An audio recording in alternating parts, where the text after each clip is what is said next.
are the sweet, familiar stench of burning crops, vehicular fumes, and governmental incompetence. It must be winter in Delhi NCR. Yes, folks, it's that magical time of year again when we celebrate the cherished tradition of squinting through a haze that would make Londoners in the Victorian era feel nostalgic. The air quality index is sky high. The visibility is non-existent. These are real pictures from today. And once again, our lungs are performing feats of endurance that would impress Olympic athletes. It isn't just heartwarming to see how nothing changes year after year. And here we are once again ranting and outraging about it. And why would anything change? After all, there's no shortage of fun to be had when we can play our favorite winter sport, blame tag, which is precisely what's happening right now in India's public space. Watch with bated breath, or as much breath as you can manage without coughing up a lung, as Delhi's Chief Minister, the central government, the Punjab authorities, the Supreme Court and the media engage in an exhilarating game of passing the buck. Round one, the great blame-off. Let's see who's up first. The Delhi government, champions of the if only the centre cared defence. No one points fingers with quite the same fervour as the Aam Aadmi Party in Delhi. But hold on.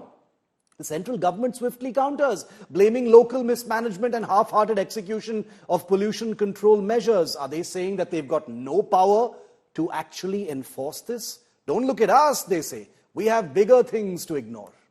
Punjab, not to be outdone, reminds everyone that it's really the farmers who are to blame, because why wouldn't they set fire to their fields when it's literally the only thing keeping their soil fertile and pockets empty? Besides, it's not like they've been asking for financial help to stop stubble burning for years now, right?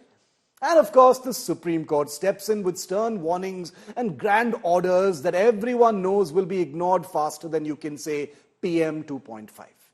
Because nothing says problem solved like a stern judicial finger wagging, right?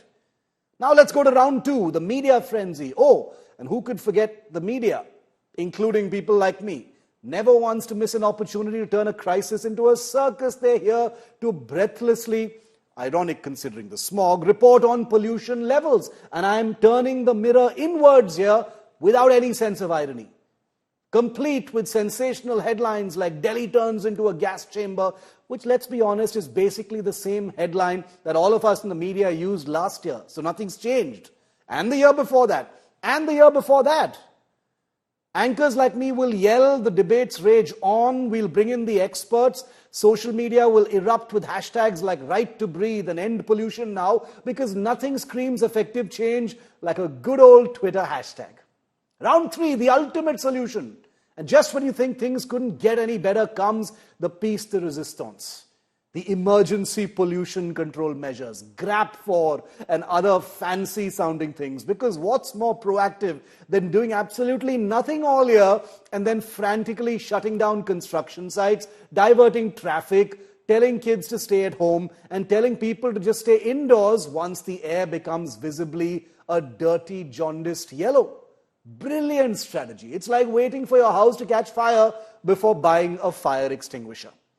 To add to the hilarity, every year we hear promises of electric buses, smog towers, green corridors, the kind of promises that vanish faster than Delhi's visibility during Diwali. Meanwhile, the citizens are left wearing masks, not the COVID kind, but hey, double protection, and trying to convince their lungs that this annual torture is just a trendy urban wellness cleanse. But hey, baby, it's us, the citizens, who are at fault here. After all, isn't it just plain greedy to want air that doesn't make our eyes water and our throats burn? We should be grateful, really. In an era where attention spans are shorter than ever, the annual pollution crisis at least ensures one thing: a reliable spectacle of chaos, finger-pointing and promises as hollow as the lungs of those unfortunate enough to live in this smog-infested paradise. So let's raise a glass of purified water, of course. I wouldn't trust anything else in Delhi. And toast to another year of Delhi NCR's annual pollution festival. Same time next year.